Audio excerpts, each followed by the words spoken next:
பரவாயில்லையே, சூப்பரா கூட்டி அள்ளிட்டீங்க. செம்ம. இங்க பாருங்களே, அழகழகா வேலை செய்றீங்க அம்மாவுக்கு. Thank you so much.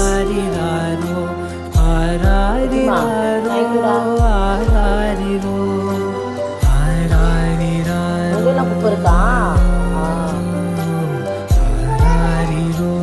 இப்படிதான் வேலை செய்யணுமா? யாருக்கு வேலை செய்யணும்? என்னக்கா, யார் சொன்ன அம்மாவுக்கு ஹெல்ப் பண்ண சொல்லி? அம்மா சொன்னதுனால செய்வீங்களா? அம்மா சொல்லலைன்னா செய்வீங்களா, செய்ய மாட்டீங்களா?